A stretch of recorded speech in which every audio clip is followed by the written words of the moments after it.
Kindly recite Surah Fatiha for the grandfather of Mehraban Ali, Sayyid Hussain Shah Shamsi Sabzawari Tabrizi.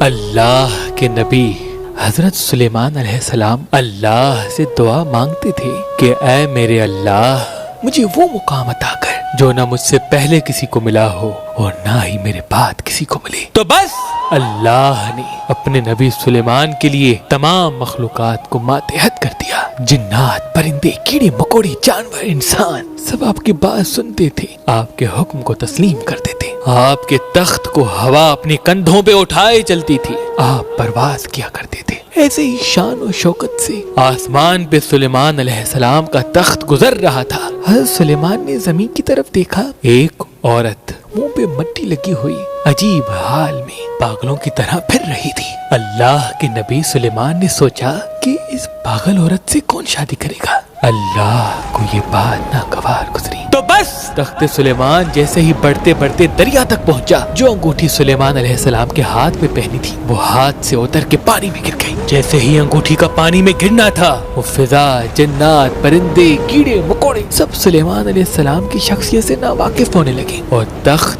دھیرے دھیرے زمین کی طرف مائل ہونے لگا۔ جب زمین تک پہنچا، اللہ کا نبی سلیمان حیران ہو گیا کہ یہ کیا ہو گیا۔ وہ فضا کو حکم دے لیکن فضا ان کی بات تسلیم نہ کرے۔ وہ جنات کو بلائے تو جنات ان کی بات تسلیم نہ کریں۔ وہ کسی مخلوقات سے بات کرنا چاہے تو کوئی مخلوقات بات کا جواب تک نہ دے۔ وہ زمین پہ پھرتا رہا پریشانی کے عالم میں کہ مجھ سے کیا ہو گیا۔ سوچتا رہا، چلتا رہا۔ اسے خیال آیا کہ اللہ اپنی مخلوقات سے پیار کرتا ہے۔ میں فضا میں تھا، زمین کی طرف دیکھ کر ایک عورت کو پست سمجھا، بیکار سمجھا، ناکارہ سمجھا۔ شاید یہ بات اللہ کو ناپسند ہے۔ میں اس عورت سے معافی مانگوں گا اور اس سے شادی کروں گا، شاید اللہ مجھے معاف کر دے۔ ڈھونڈتا رہا لیکن وہ عورت نہ ملی۔ بالآخر حضرت سلیمان علیہ السلام کو جب بھوک لگی تو وہ دریا کے ساتھ جو لوگ مچھلیاں پکڑتے تھے ان کے ساتھ کام کرنے لگا۔ وقت گزرتا رہا، ایک دن وہ عورت مل گئی۔ جیسے ہی عورت ملی، سلیمان علیہ السلام قریب گئے، دست ادب کو جوڑ کے عرض کرنے لگے کہ میں نے تمہارے لیے غلط گمان کیا،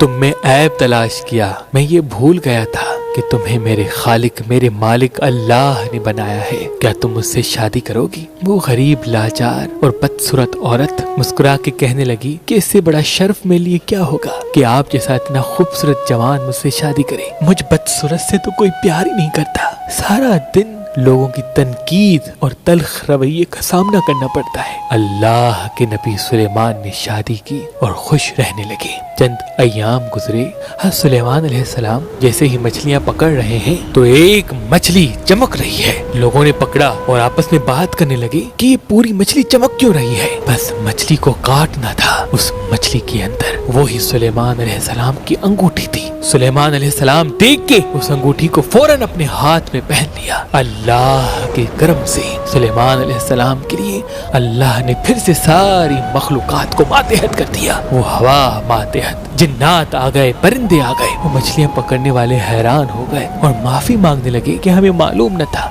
آپ اللہ کے نبی سلیمان ہیں۔ اور پھر سے سلیمان علیہ السلام کا وہ تخت اڑتا اڑتا آپ کے قدموں تک آ پہنچا۔ آپ جب اپنے تخت پہ بیٹھے تو دل ہی دل میں سوچنے لگے کہ اللہ کے نزدیک سب سے بدترین عمل یہ ہے جب کوئی انسان اللہ کی مخلوقات میں عیب تلاش کرتا ہے، کسی کا دل دکھاتا ہے یا کسی کو اپنے آپ سے کم سمجھتا ہے، یا کسی کو اپنے آپ سے کم سمجھتا ہے، یا کسی کو اپنے آپ سے کم سمجھتا ہے۔